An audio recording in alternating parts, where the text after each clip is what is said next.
Obrigado, Pedro. Nós vamos refletir na palavra do Senhor no livro de Atos dos Apóstolos. O livro de Atos dos Apóstolos começa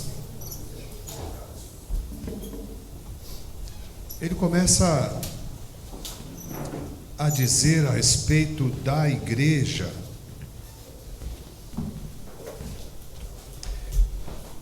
Então Jesus paga o preço por nossos pecados, e aqui os discípulos, os seguidores de Cristo, continuam anunciando a mensagem de Jesus, muito mais do que alguém que veio para curar, para acalmar a tempestade, expulsar demônios.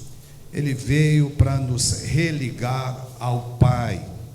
O diabo tem um plano, e o plano do diabo é nos tornarmos seres desfigurados. Alguém, quando mata, dá um tiro de uma outra pessoa,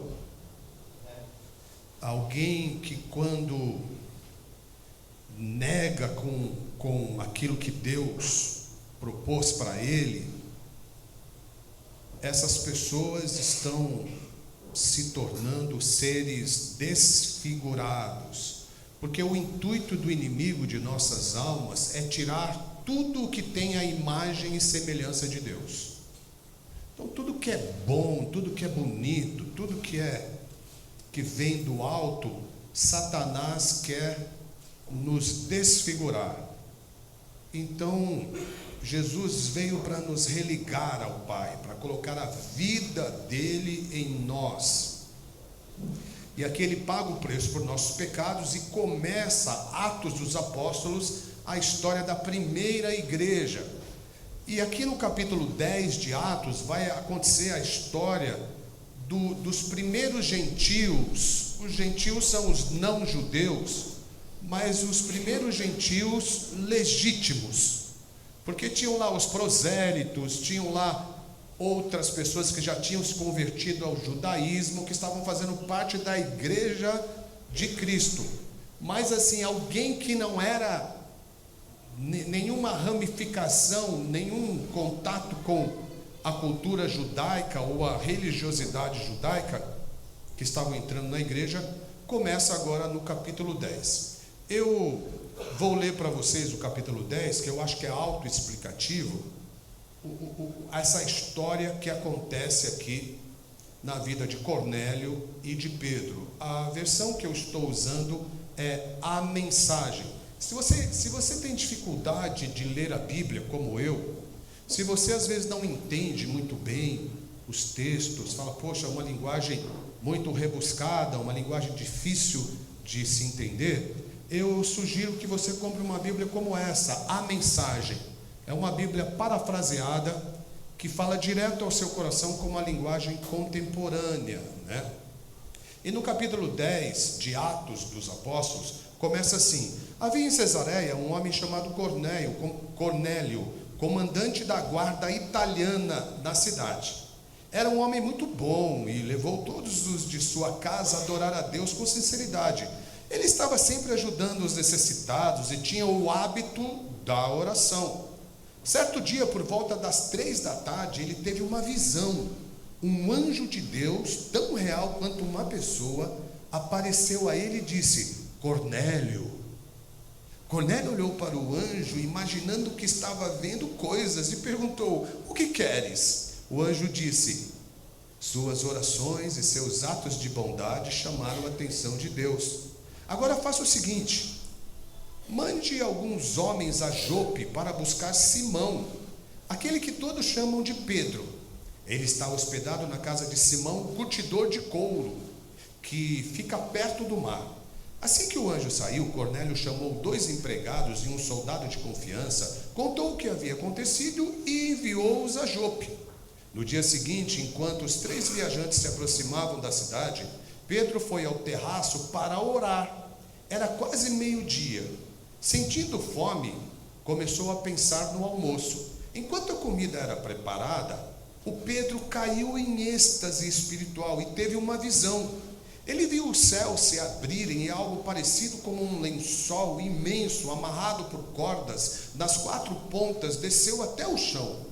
Nele estava toda espécie de animal, répteis, aves de todo tipo de bicho. Então Pedro ouviu uma voz: vai em frente, Pedro, mata e coma.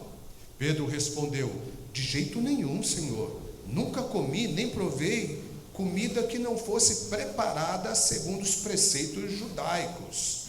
A voz insistiu: se Deus disse que está tudo bem, está tudo bem.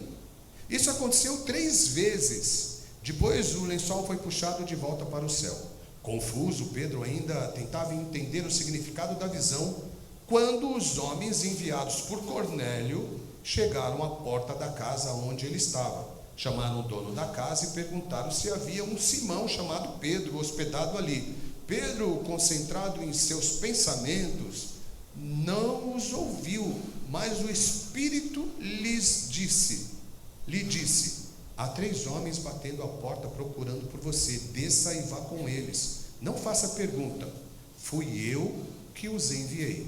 Pedro obedeceu e disse aos homens: sou o homem que vocês estão procurando. O que aconteceu? Eles responderam: o capitão Cornélio, adorador do verdadeiro Deus e bem conhecido por sua vida justa, pode perguntar a qualquer judeu desta parte do país, recebeu um anjo a ordem de mandar buscá-lo, para que ele ouça o que você tem a dizer. Pedro disse que entrassem e os deixou à vontade.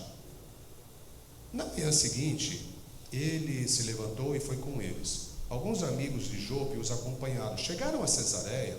Após um dia de viagem, Cornélio os aguardava e não estava sozinho.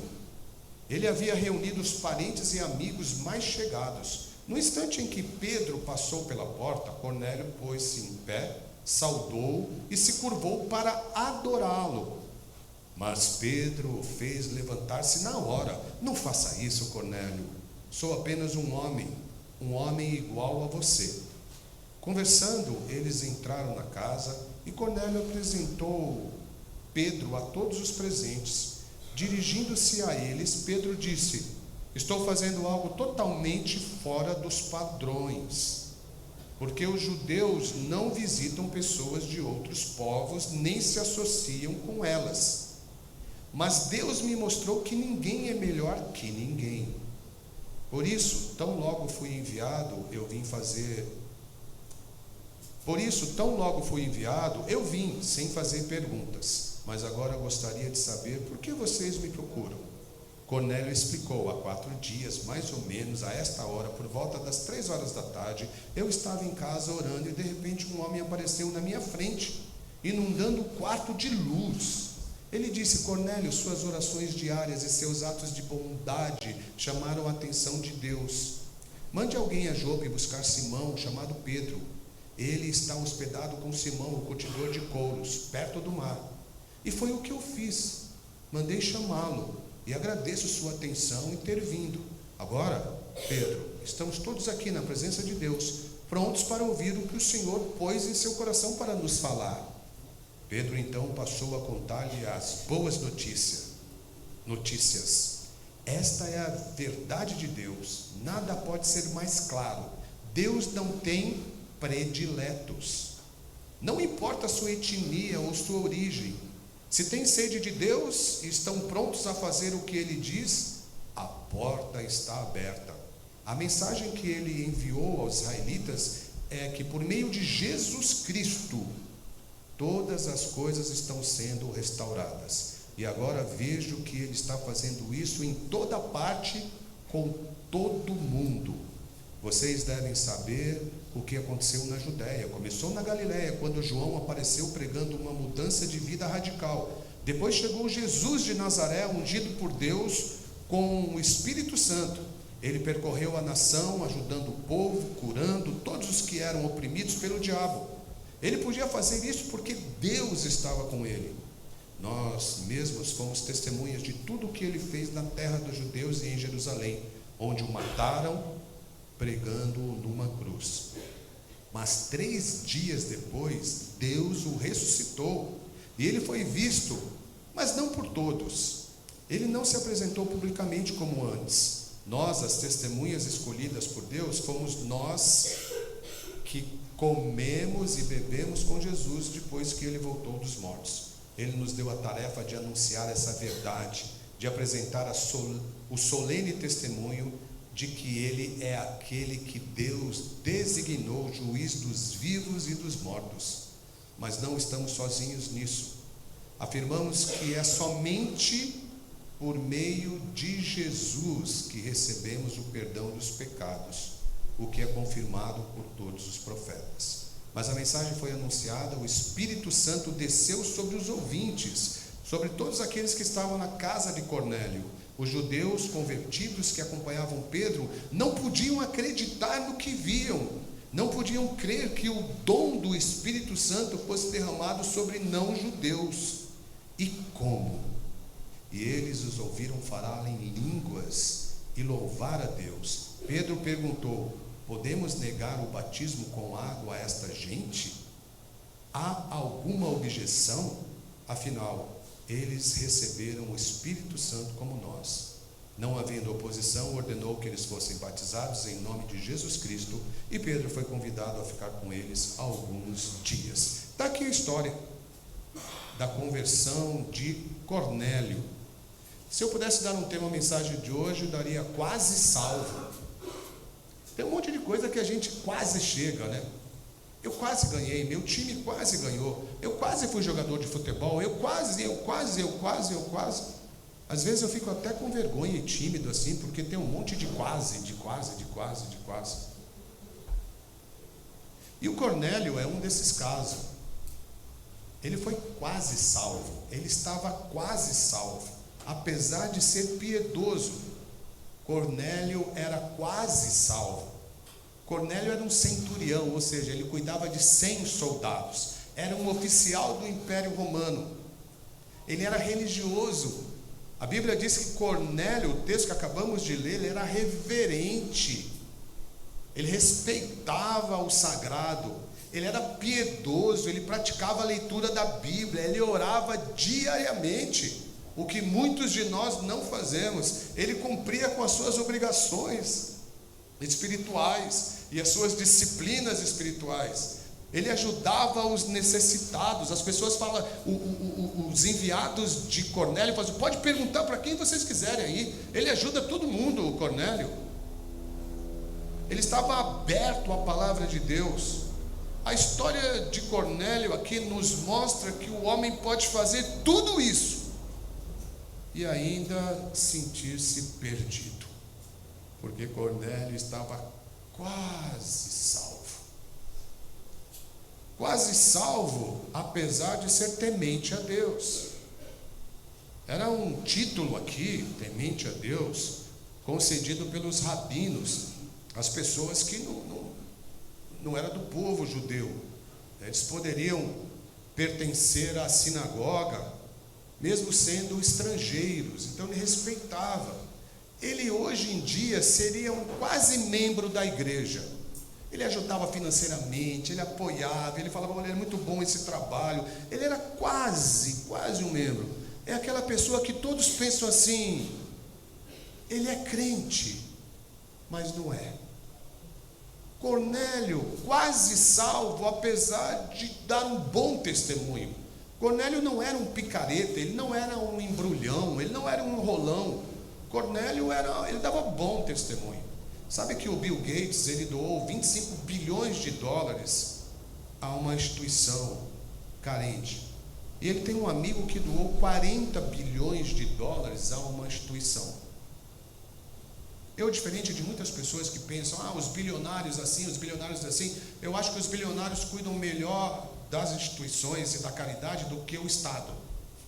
Porque o Estado, as pessoas roubam, né? As pessoas roubam. Você pega um Einstein, por exemplo, que é apoiado pelos bilionários, tudo bem, é caro e tudo isso daqui, mas você pega uma PAI, você pega algumas coisas assim que o resultado às vezes é muito melhor do que o Estado, que é engessado e fica metendo a mão no dinheiro do povo. Apesar de dar um bom testemunho, ele era quase salvo. Cornélio ajudava os pobres, ele mostrava amor, ele mostrava misericórdia. Entretanto, meus irmãos, o apóstolo Paulo fala que as nossas boas obras não podem nos salvar. Por que as nossas boas obras, ajudar os pobres, fazer coisas boas, não podem nos salvar? Porque a gente anula tudo que Cristo fez. Quer um exemplo? Hoje eu vou dar um presente para o Rafael, que fez aniversário. Já está no meu carro há 3 dias. Segredo presente. Então eu vou entregar para o Rafa. Se ele tirar R$100 do bolso e falar assim: James, eu quero te ajudar a pagar esse presente. Me responda, vai ser um presente? Não, porque ele ajudou a comprar. Se ele tirar 10 centavos e ele me der e eu aceitar, vai ser um presente? Não, porque eu aceitei. Ele ajudou a comprar com 10 centavos aquele presente. O presente, ele é de graça. E a Bíblia fala assim: pela graça sois salvos por meio da fé, a confiança em Cristo. E isso não vem de vós, é dom de Deus, não de obras. Não vem de vocês, para que vocês não anulem o que Cristo fez na cruz do Calvário por cada um de nós. Então Cornélio aqui era quase salvo, apesar do bom testemunho. Ele era quase salvo, apesar de fazer muitas orações. Ele orava, ele rezava, ele fazia as preces. Então não basta pedir, não basta fazer oração, não basta crer nas orações dos outros, porque a gente está numa geração agora mais delicada, né? A geração do meu pai, da minha mãe. Eu já contei para vocês, o dia que eu quis desistir aqui da igreja, cheguei para minha mãe. É uma outra geração, né? Mãezinha não, eu entrei lá, não falei nada, fiquei quieto assim. Ela olhou: fiquei sabendo aí que você não vai mais na igreja, não quer mais ir na igreja, vai abandonar tudo. Carminha é assim, a geração dela é assim. A geração das nossas meninas hoje, elas choram, né? Carminha já é diferente. Ela olhou para mim e falou assim: criei filho frouxo não, tá? Não gostei do que ela falou, mas era tudo que eu precisava ouvir. Não criei filho frouxo não.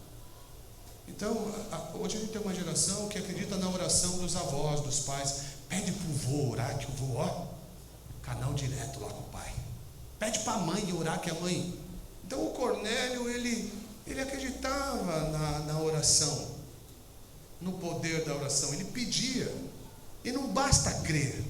A Bíblia diz que até os demônios creem em Deus e tremem, né? Tremem. Mas um dia, irmãos, Cornélio faz uma oração diferente. Um dia, apesar de ser essa pessoa virtuosa, que tinha muitas virtudes, apesar de ser essa pessoa piedosa, apesar de ser um bom testemunho, apesar de ser amado pelos pobres, Cornélio fez uma oração mais ou menos assim: está faltando alguma coisa. E aí ele é arrebatado, ele tem uma visão. Procura o Pedro, que o Pedro vai dizer para você o que está faltando. Pedro vai anunciar o que está faltando. Apesar de coisas boas, piedoso, devoto, temente a Deus, dar esmolas, orar, tinha visão. Quantos aqui já tiveram visão? O Cornélio teve uma visão maravilhosa. Teve uma visão maravilhosa. Sabe que a nossa igreja existe hoje por obra do Espírito Santo, né? Mas uma pessoa que Deus usou foi a Carminha Casca Grossa, né? Carminha, uma vez, minha mãe sabia os preços de tudo. Ela ia no Extra, no Rio Pequeno, no Sacolão. Falava: quanto está a dúzia da banana, mãe? Ó, compra a banana de tal lugar, que essa banana que é boa. Ela, né? Às vezes a polícia passava no meio, o Caio tem essas histórias, da sacola dela: senhora, sai da frente! Porque a gente morava na entrada da favela do Sapé, né? E às vezes ela vinha com a sacolinha dela, era a polícia: minha senhora, megafone, sai daí! Passava a Carminha com a bolsinha dela, né? E a Carminha uma vez passou na frente de um local, eu mostrei para a Maria Luísa no domingo passado. Ela viu lá no Rio Pequeno, Igreja Evangélica do Rio Pequeno, uma placa, mas não tinha placa nenhuma. Ela chegou em casa e disse: eu vi uma placa, né? Depois vocês podem perguntar para ela essa história aí, como é que foi essa história. E nesse local ficou lá por quase 30 anos a Igreja Evangélica de Rio Pequeno. Aí meu pai ligou lá para a imobiliária aqui de Pinheiros, a Palaia, e o proprietário alugou para a igreja, ficou um tempão lá. Mas o Cornélio tinha até visão, coisa que a gente não tem. O Cornélio estava quase salvo. Mas um dia ele fez uma oração diferente. Está faltando alguma coisa. O anjo disse para o Cornélio: as tuas orações, as tuas esmolas foram atendidas, Cornélio. Deus olhou para o Cornélio e viu um homem sedento de Deus, da verdade de Deus. O anjo falou assim: vai, chama o Pedro e ele vai dizer para você o que você deve fazer. E aí no final nós vimos o que deve fazer. Cornélio, está te faltando uma coisa. Está te faltando Jesus. Você pode ter boas obras, eu reconheço todo esse seu esforço, mas falta Jesus na sua vida.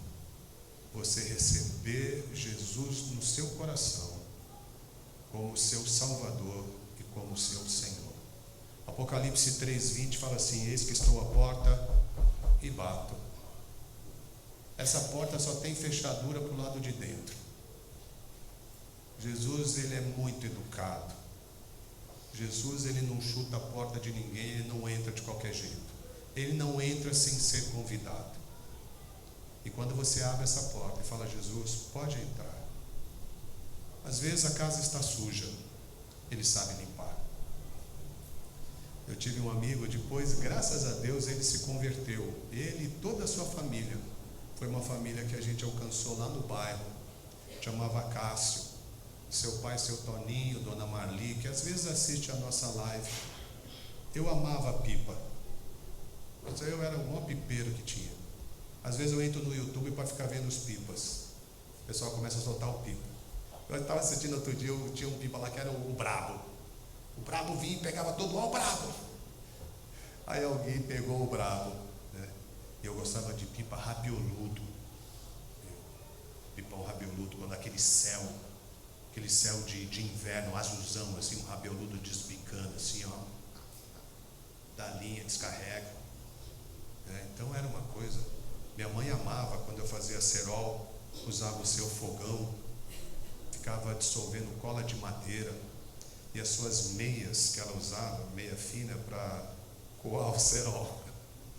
Hoje é proibido, por favor, não faça isso. Mas eu amava a pipa.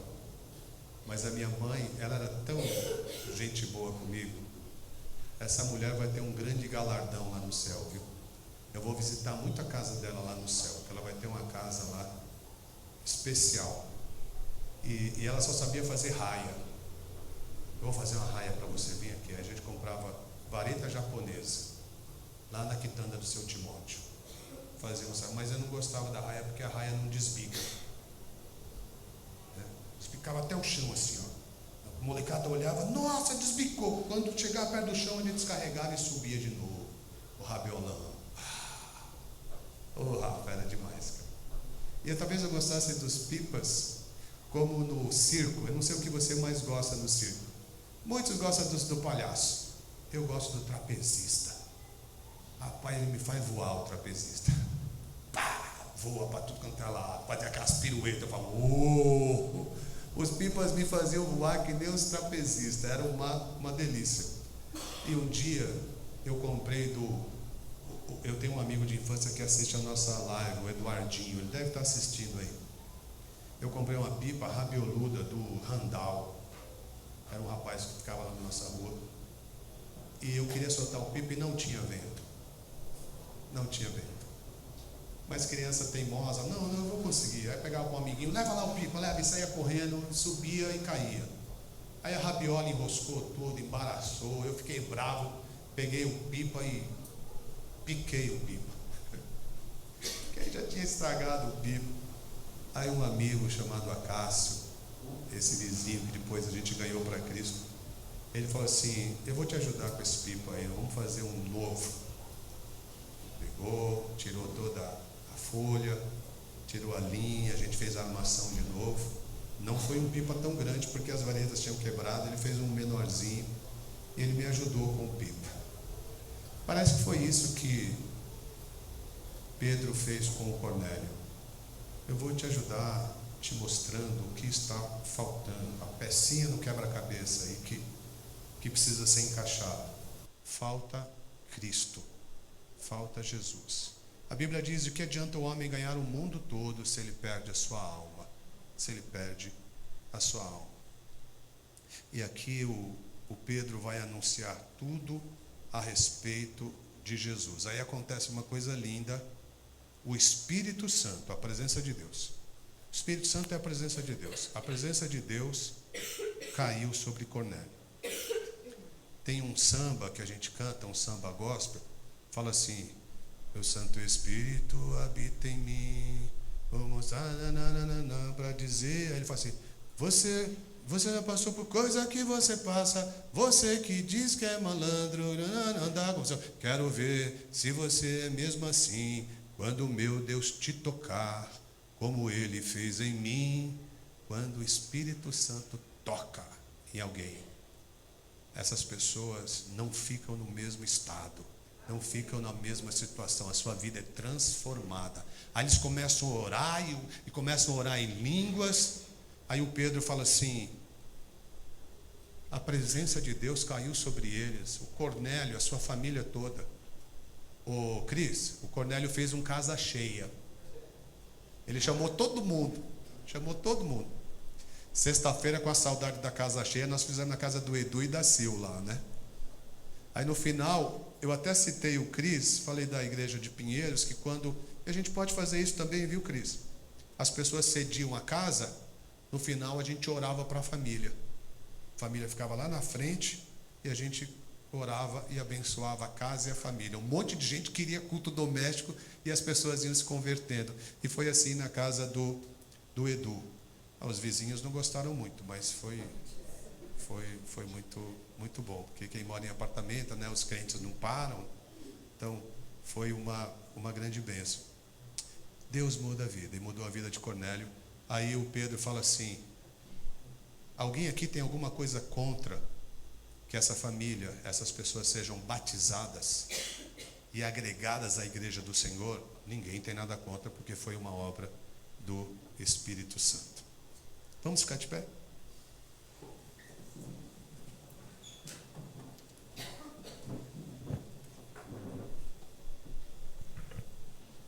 Quero contar minha última história. Tinha um jovem rico, cheio da grana, e ele também procurou Jesus um dia. O título dessa história é O Jovem de Qualidades, de muitas qualidades, o mancebo de qualidade. E ele pergunta para Jesus o que ele precisa fazer para ser salvo. E Jesus fala para ele assim: você conhece os mandamentos? Ele fala assim: eu conheço todos, e desde a minha infância eu guardo todos os mandamentos. Guarda todos os mandamentos. Está aqui um jovem com muita qualidade, com muitas qualidades. Mas Jesus diz para ele: você está quase salvo. Como Cornélio estava quase salvo. Jovem, você está quase salvo, falta-te uma coisa. Está faltando uma coisa. O que é, Senhor? Pega a sua riqueza, os seus bens, dá aos pobres e vem andar comigo, segue-me, e você vai ser salvo. Vai ter um tesouro no céu. Ele abaixou a cabeça e ele foi embora, porque ele tinha muitos bens e ele não viu em Cristo a grande riqueza da sua vida. Sabe, irmãos, no nosso último batismo aqui na igreja, porque os pastores gostam de batizar, né? Eles forçam para as pessoas serem batizadas. E que bom que é assim, não é ruim. Mas no último batismo, os nossos queridos irmãos que estão aqui, eu falei: não, a gente não vai forçar ninguém, não. Você tem que falar assim: eu quero ser batizado. Eu quero. É o que eu mais quero. Não vejo a hora de ser batizado. E foi assim que aconteceu, um batismo tão lindo ali no acampamento, né? Porque essas pessoas viram em Cristo o grande tesouro da vida. O grande tesouro da vida. Que você, meu irmão, veja em Cristo. Cuidado, porque às vezes você está quase salvo. Quase salvo. Nunca é cedo para a gente entregar toda a vida para Cristo. O que você quer ser nessa noite? Um Cornélio? Que apesar de ser uma boa pessoa, estava quase salvo, mas que agora entrega a vida para Jesus? Ou você... Não, eu não quero. Tudo o que faltava para Cornélio era crer em Cristo. Que eu e você, meu querido irmão, que a gente coloque toda a nossa confiança em Jesus, somente nele para a salvação. Talvez você que está aqui, você tenha uma fé intelectual. Eu acredito que Deus existe, claro. Nossa, alguém deve cuidar desse universo todo. Alguém deve, sim. Como você acredita que Ayrton Senna existiu? Isso não faz nenhuma diferença na sua vida. Ele não faz nenhuma diferença na sua segunda, na sua vida, nas suas escolhas, na sua vontade, no seu querer. Talvez alguém aqui tenha uma fé temporal. Eu estou precisando muito, estou precisando mesmo, hein? Às vezes eu convido algumas pessoas para ir na igreja. Vamos lá na igreja com a gente. Eu estou precisando mesmo. E depois, quando deixa de precisar, que as coisas melhoram, eles vão embora, porque é uma fé temporal, é só por um tempo. Mas eu gostaria de oferecer a você nessa noite uma chave da fé salvadora. Só essa chave abre a porta do céu. E essa fé salvadora é você dizer: Jesus Cristo, entra no meu coração, entra na minha vida. Eu sei que eu não mereço. Eu sei que, como o pastor James, eu sou um pecador. Mas eu ouvi da tua palavra nessa noite, e eu vi que o Senhor está batendo na porta do meu coração. Eu abro para te receber. Eu me arrependo de todos os meus pecados. E eu lhe peço, escreve o meu nome no livro da vida. Eu não quero ser quase salvo, porque apesar de não merecer, hoje eu coloquei toda a minha fé, a fé salvadora, que somente Jesus é o caminho que nos leva ao Pai. Eu oro no nome de Jesus. Amém, amém. Vamos ouvir uma canção.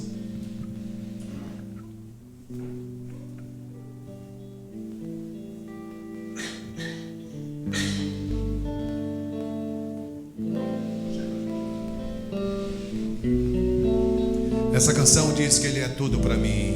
Ele é tudo para mim. Tudo pra mim. Cristo é tudo para mim. Cristo é tudo para mim. Tudo pra mim. Ele é o tesouro. Ele é o tesouro que eu tenho guardado em meu peito. Que eu tenho guardado em meu peito. Ele é tudo para mim. Ele é tudo pra mim. Ele é o tesouro que eu tenho guardado. Ele é o tesouro que eu tenho guardado em meu peito. Ele é tudo pra mim. Amém. Vamos sentar, meus queridos. Que alegria poder ver vidas aqui restauradas, vidas transformadas. E eu falei a respeito do batismo, e a gente já tem 2 pessoas que querem ser batizadas, que é o Eduardo e a Silvana, né? Quero que eles fiquem de pé aí pra gente. Obrigado, Edu. E eu gostaria muito lá na minha casa de oferecer para a gente batizar. Eu falei: Edu, ele está com vontade assim. Você fala assim para ele: vamos agora. Mas a água lá, que a gente mora no meio do mato, ela é gelada. Uma vez eu fiz um batismo com o pastor Binho lá. Agora tem aquecedor, dá até para a gente aquecer e tal. Mas a gente saiu com as pontas dos dedos literalmente congelado, né, Binho? Lembra? O Binho quase foi para a glória, né? Já pensou? Eu tenho que fazer o sepultamento do pastor Binho. A Ana, meu Deus do céu. Então, a gente só vai esperar um pouquinho, Edu. E o melhor da festa é esperar por ela. Mas eu tenho certeza que vai ser uma grande festa. E eu vou dizer como pastor aqui, Leandro, toda essa gente que está aqui, Dudu França, todos vocês, que vale a pena, valeu a pena. Se só tivesse o Dantas aqui, que era do Batuque, baixava tudo quanto é santo lá, até que ele conheceu o Santo dos Santos, entregou a vida para Cristo, né? Dantas, se nesses 26 anos só você tivesse entregue a vida para Cristo nesse local, teria valido muito a pena, porque uma alma vale mais que o mundo todo. Amigo que está aqui, a respeito do batismo, não pense em ser bom o suficiente para ser batizado. É só você entregar a sua vida para Cristo.